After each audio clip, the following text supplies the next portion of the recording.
Good Erev Shabbos, Gulf Manor Synagogue. On this Erev Shabbos of Parshas Shelach, as we prepare for Shabbos, I want to share with you some important announcements as well as some Torah thoughts related to this week's Parsha.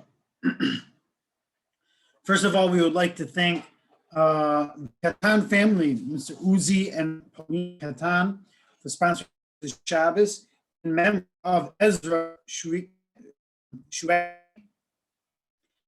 commonly known as Zuri, which Nina's a brother-in-law who a Talmud Chacham, a man that was always studying Torah, and Nebuch unfortunately passed away at the young age of 60, and they're therefore sponsoring Kiddush in his memory, which is a very beautiful thing. May his memory be for a blessing.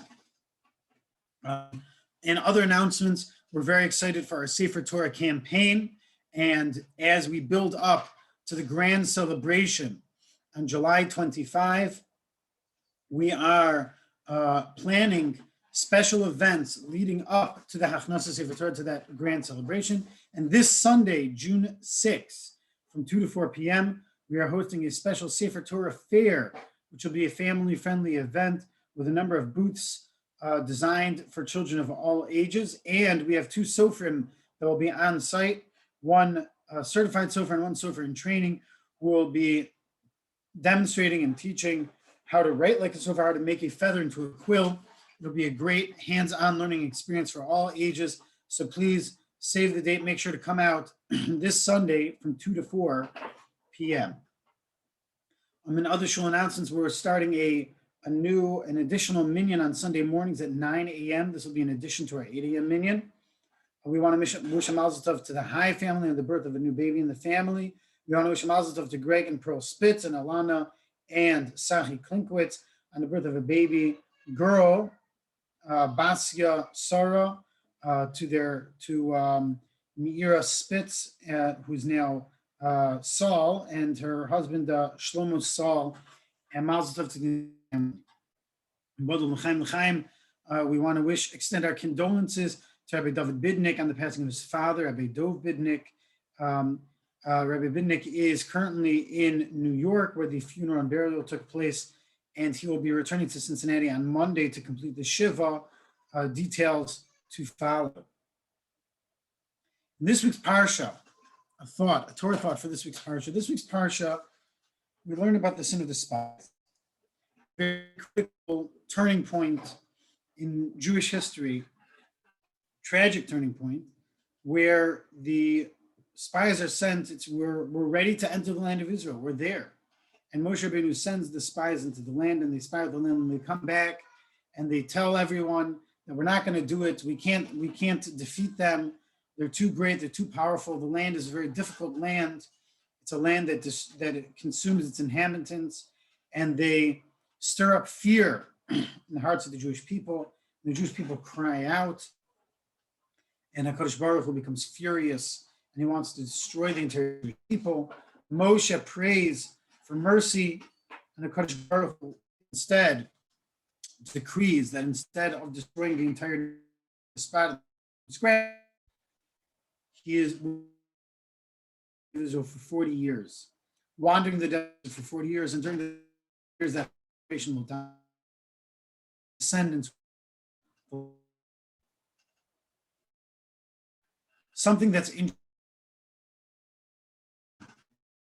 the commentary about what exactly was the sin of the spies, to pinpoint of the many different details of what they did wrong. What exactly was it? How did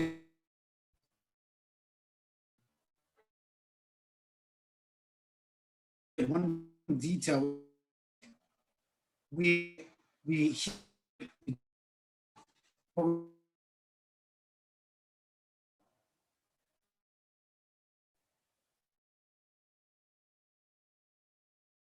looking at what I would have thought a lack of trust, faith, perhaps falsifying the reality of what's going on, fear mongering.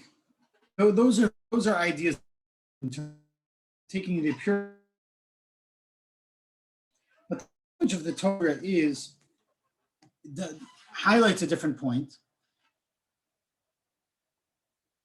The Torah says, "Vayimusu hanashim motzi'e dibas haaretz ra'a b'magefa lifnei Hashem," and they died, the men who uttered a dibas haaretz ra'a, a evil report of the land in a plague. And this language, the Targum Onkelos already translates this as la'apaka shumbish al-ara, shumbish, a shem ra. This language is very similar to the language that we use in Lashon Hara. That is what we find in Hara. The Gemara points to this as an example of Lashon Hara. We find this all at the very beginning of the part. This part to the episode of Miriam and Aharon, where they spoke about their brother.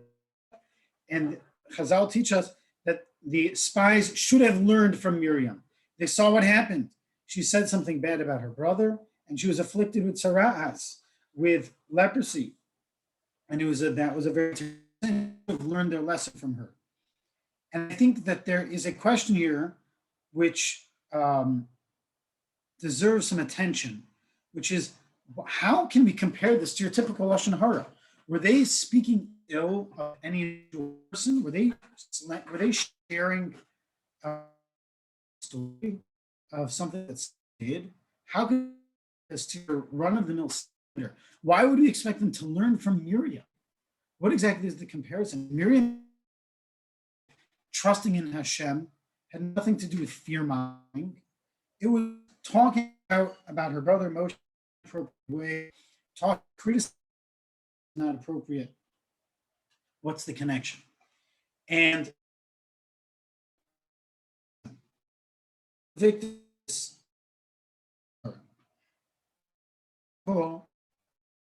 and many Gemaras and these many sources on our sages implies that the victim was the land itself. And the Lashon Hara was about the land itself. They spoke. That was their sin. There was perhaps many other components to their sin, but that was the Lashon Hara component of this. And that's what they should have learned from Miriam. They should have been much more careful. And it's a little bit of an unexpected thing. The land, the dirt, the stones, the physical location, that's something that we have to worry about. That's something that the spies are being held accountable for slandering the land. The answer is yes. The answer is that this is no ordinary land. This is the land of Israel. This is the very special holy land of Eretz Yisrael, our homeland. And the spies were taken to task for speaking ill of the land of Israel. I feel that this is a very, very important lesson for all of us, especially now. We as Jews were always talking about Israel. We can't help ourselves. It's our homeland. And now with the political situation, we're all the more so. There's so much discussion about Israel. Israel should have done this, should have done that. A tremendous amount of criticism. In the secular media, the criticism is absurd. It's out of control. It's so full of such lies, absolute lies. It's hard to understand some of the perspectives that have become the narrative of the public, guilting Israel for defending themselves from a terrorist organization. But I think what happens all too frequently is that we as Jews, we talk about Israel on a regular basis, and there's plenty criticism due. There's plenty what to criticize, and I think it's very important for us to take pause, to learn from the spies that this is not a simple matter. Talking about the land of Israel is something very serious. It's something subject to all the laws of Lashon Hara that we try so hard not to gossip, not to speak ill of other people. The land of Israel is no less. We have to be careful how we talk about the land of Israel. And I think that if we would stop ourselves just for a moment and to think of it as we would think about Lashon Hara, about talking about someone else, our conversations would look very differently.